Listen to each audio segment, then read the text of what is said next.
I'll see you guys in the dark.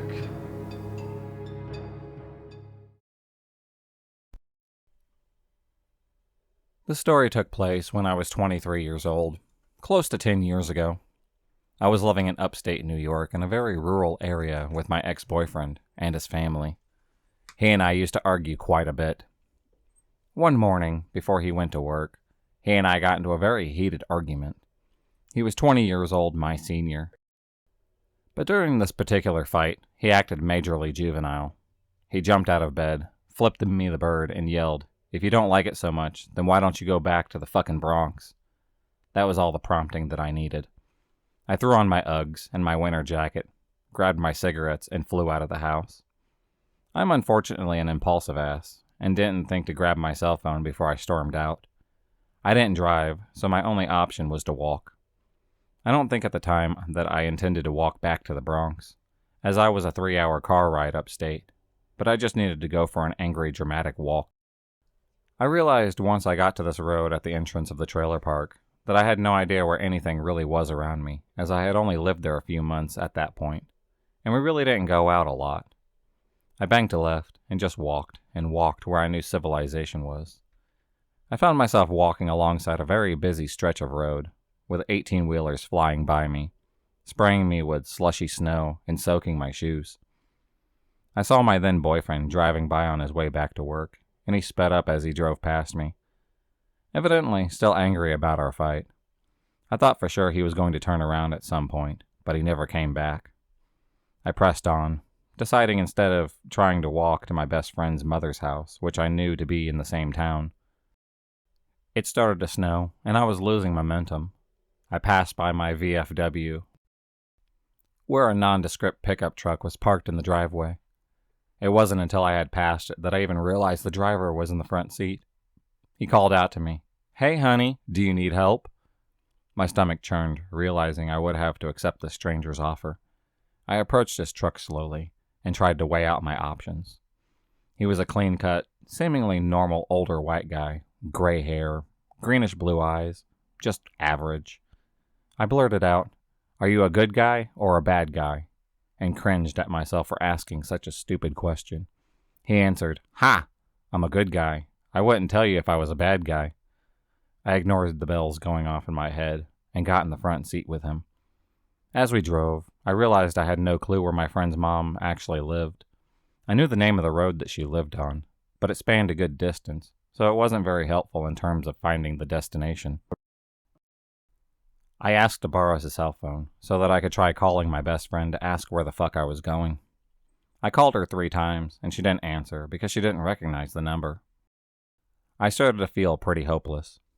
After a few minutes, he asked me where I was from and why I was out in the middle of nowhere in the snow wearing pajamas. I explained I was originally from the Bronx and that I had gotten into a fight with my boyfriend.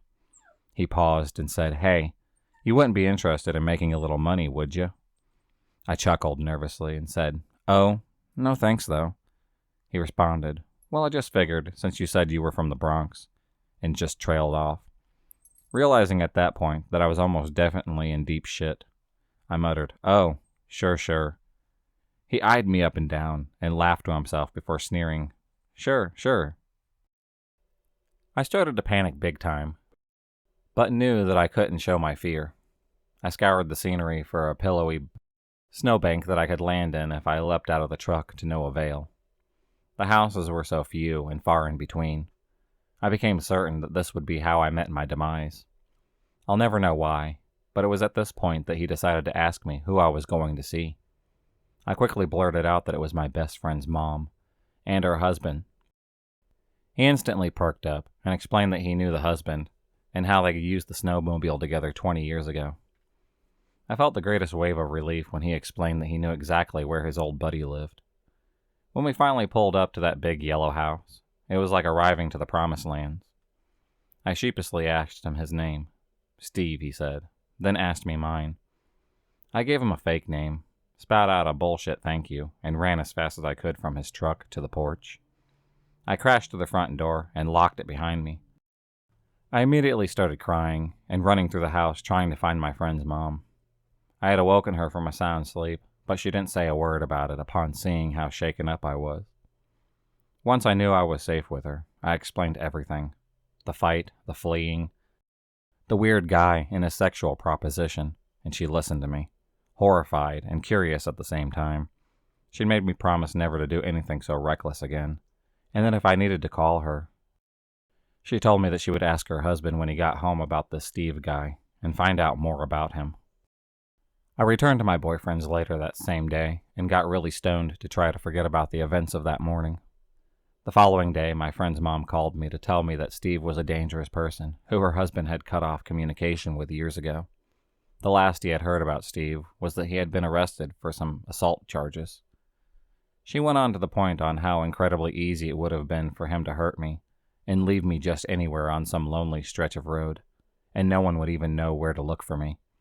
Not to mention I might not have been found until the snow thawed out.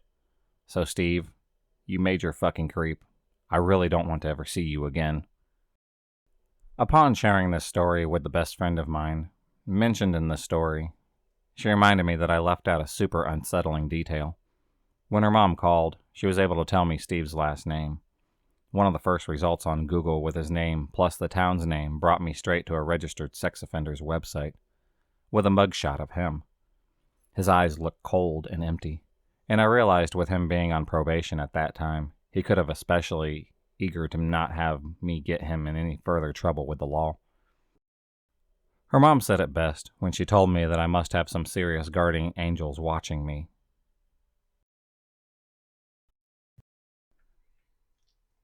If you've ever hitchhiked before, you know how amazing it is and how many cool people you can meet. Out of thousands of rides across 40 countries, I've only had 2 bad and or dangerous encounters. This happens to be my second one. I was taking a break from traveling to find weed trim work in California's Nevada City. A beautiful little town with a very interesting crowd, but got stuck a few towns over for not getting a ride all day. I ended up sleeping a night at the Love's Gas Hotel, which I had done plenty of times before. I've slept on worse places. At least, Love's has a bathroom. In the morning, I was a little more desperate to accept rides because no one was stopping, and it had already been a whole day. I just wanted to get out of there.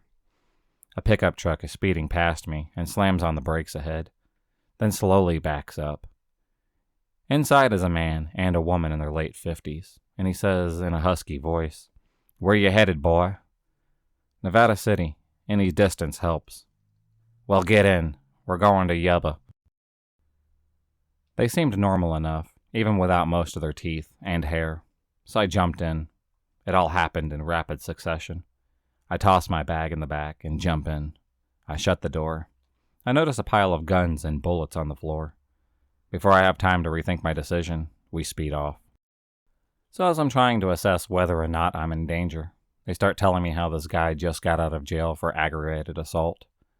How he beat the motherfucker so bad he can't think straight. And they both laugh at this. She's holding his seatbelt over his chest. They both smell like shit, and they start asking how much money I have. I think, yep, I'm definitely not safe here. After hitchhiking all this way, I don't look particularly wealthy. I'm filthy, I need a shower, and I look no different than the stereotypical homeless guy. So I try to seem more poor than I am, and more tough than I am, too. I'm broke as fuck, man. That's why I'm going to the city. I'm hoping to make some cash trimming. The man looks me in the eyes. "Well, you'll find it all right. You'll find it good. Don't be afraid to do no dirty work. If people try, and they'll try, to fuck you, you fuck them first.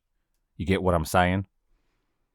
"Put your eyes on the damn road, Jesus Christ," the woman points towards, and he swerves back to the right lane. He asks me if I smoke, and knowing that California is legalized weed, I put 2 and 2 together. He's offering me a joint, so I say, "Yeah, I smoke a little." With a wild look in his eyes, he exclaims, "Great," and we turn off the highway and start down a dirt road. I'm more than worried, and I look behind us. In the back of the truck is my bag, a chainsaw, pickaxe, and a plastic tarp over something.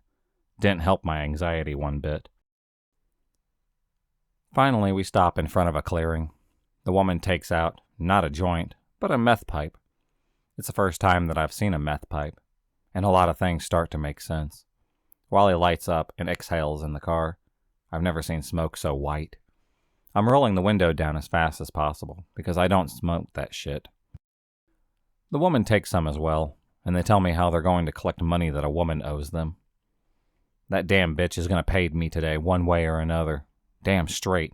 She better have the money. I'm going to grab her and say, "Where's my money, bitch?" Oh, she'll have it all right. She'll have it or else. Say, son, you ever steal something? 'Cause we could make $20,000 today. I don't exactly know how to answer this guy, and he repeats, $20,000 today. Here, smoke some of this, and hands me the pipe. Nothing like meth, ain't that right? I gently reject it and say that meth's not really my thing, which he surprisingly takes well, and smokes some more before putting it away, and driving off back towards the highway. His driving is pretty terrible. Swerving, speeding, hitting brakes abruptly, and starting to try to convince me to help them steal marijuana plants. You'll hold my gun, and I'll drill the hole, and I'll keep a lookout. Yeah, baby girl, we'll keep a look. Now you gotta be careful if you hear the dogs, because them sons of bitches are nasty. Nasty! See this bite? And it reveals what looks like a terrible scar on his arm. I don't really know how to get out of the situation, so I sounded as confident as possible, and said that I was meeting a friend to look for work together, and they would be expecting me sometime today. We neared the end of Yuba City, where they pulled over to the side. Well, it's your funeral. You don't want to eat? Fine by me. But if you ever want that cash, you call me. Hands me his number. Hell no, I think. Thanks, I will, quickly retrieving my bag, smiling pretty nervously. The woman says with a wave, You take care now. God bless. And they speed off. I'm standing on the side of the road thinking, what the hell was that? Happy to be out of that damn car. Meth heads 1 and 2. Thanks for the offer to steal some marijuana plants. But let's never, ever speak again.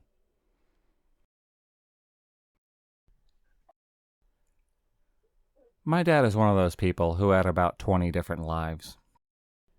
Every so often, some random topic comes up, and he'll go, "Oh yeah, I almost died doing that." This is one of those stories. As a young man, 1970s, my dad hitchhiked all over the US and Canada. He had plenty of good, bad, and ugly stories from his hitchhiking years. But this one is the scariest that I've heard him tell. He was hitchhiking with a girlfriend of his at the time. They were both in their early 20s and making their way across Canada. A car with 4 men in it picks them up on a fairly unpopulated highway.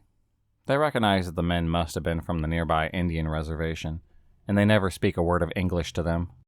Just gesture to ride. The man squeezed in between the 2 guys in the front seat, and said his girlfriend is squished between the 2 guys in the back seat. My dad said the pickup happened really quickly.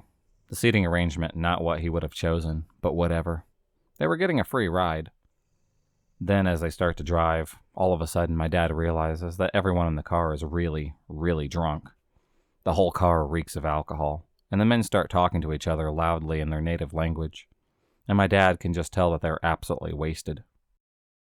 He looks at the driver, who happens to be the least intoxicated, silver lining at least, and is trying to decide how to tastefully tell them to drop my dad and his girlfriend off again, even though they had just been picked up a minute ago.